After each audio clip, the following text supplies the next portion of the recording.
In today's Leeds news, Ben Johnson update, no wholesale changes, and Poveda and Bate moves open.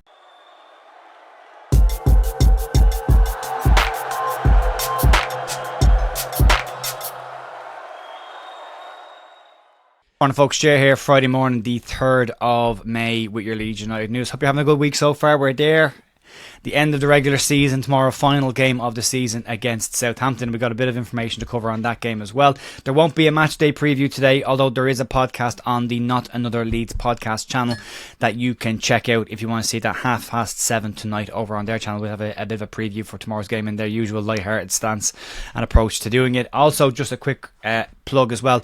If you haven't seen it, Rocco Dean's new book, The Sons of Revie, is available, and you can check that out, more details at the end of the video. We'll move on, we'll crack on, and we'll start off with the only transfer story so far today, and that's around Ben Johnson. We've heard rumours all season about the possibility of Leeds making a move for West Ham player Ben Johnson, and as the season closes and his contract winds to an end, more and more information about the player and a potential move to Leeds United has started to pop up. According to The Athletic, Johnson is said to be at the centre of Leeds' summer moves coming into the next window. Johnson, who operates primarily as a right back but has played several times in midfield for West Ham, has rejected several new deals from West Ham in the last few months and is expected to leave the club in the summer. Crystal Palace and Rangers are both also being said to be linked with the player and interested in a move for the versatile fullback. Leeds will want to strengthen the fullback areas, and it's increasingly likely, with Burnley coming down to the Championship,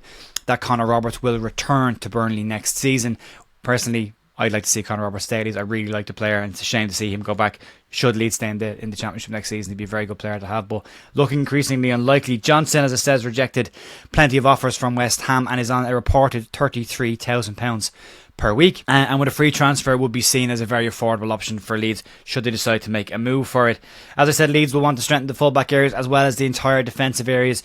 Johnson has been a name that has been popping up consistently for Leeds since the January window when they had some interest in him. Then West Ham wanted to keep the player and were convinced they could keep the player and put offers on the table for him. Every one of them the player himself has rejected, and as we said, I think last week's story about Johnson as well, the player himself sees his future away from West Ham. He is seen as a promising player.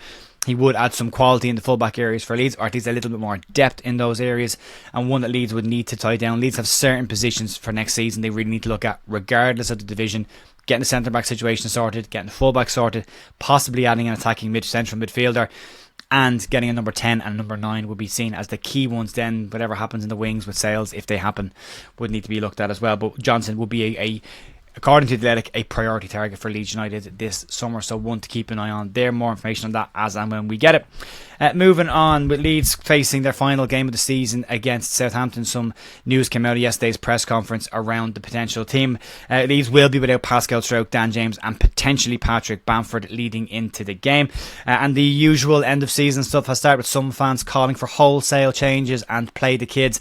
And on a couple of Facebook groups yesterday, I saw Stuart Dallas given 5 minutes off the bench, which mind-blowing statements from some people. And this is why. In yesterday's press conference, Daniel Farke said, when he was asked about resting some players for the playoffs, Farke said Leeds will need to play a strong side and go into this game to try and get all 3 points for 2 reasons. The first one should go without saying. It's all about momentum. Leeds will want to lift the shadow of QPR off the players' shoulders and move into a potential playoff game with some momentum and with some positivity in the squad. The second one, although it's a long shot, Leeds still have a very outside chance of gaining automatic promotion.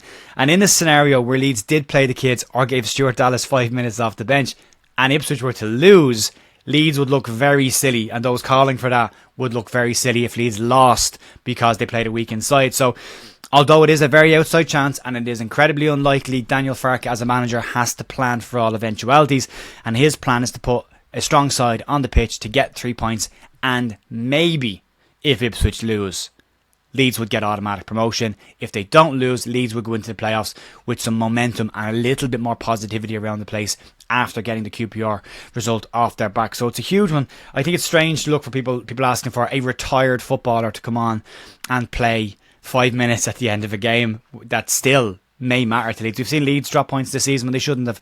We've seen Leicester drop points this season when they shouldn't have. We've seen Southampton and Ipswich also drop points this season when they shouldn't have. Games that look like bankers for all these teams, and they drop points going into this game. There's a lot of people, and I've been looking at it on social media this morning, they're all out there, the usual group of people who would rather be right than see Leeds be successful, and are all talking about Leeds getting nothing tomorrow, and these are fans. I thought the whole point of supporting a team was to support the team and not look for it to lose so you can put your hand up and go, see, I told you so, I was right. It's a mindset that I can't get my head around, but that's just me. But I'm with Daniel Farke on this one. I think Leeds should go for it tomorrow.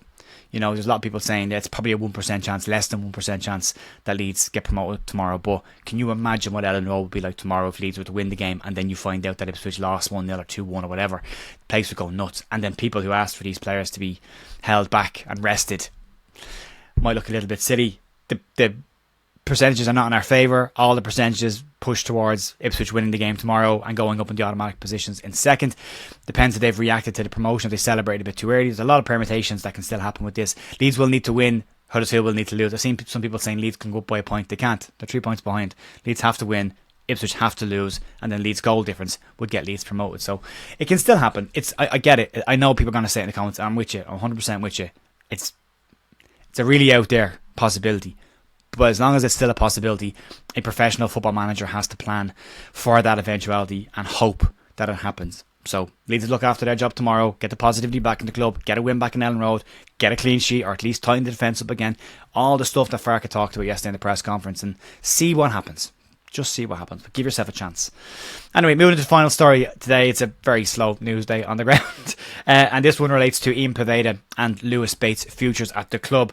Ian Poveda and Lewis Bates have both been in very good form for their loan clubs since they moved away from Leeds United in January. Lewis Bates moving to MK Dons and Ian Poveda moving down the road to Sheffield Wednesday. Poveda has had a couple of injury concerns over the last couple of weeks, but will return to the Sheffield Wednesday team for their final game of the season and is still being viewed by Wednesday as a player who has had an impact.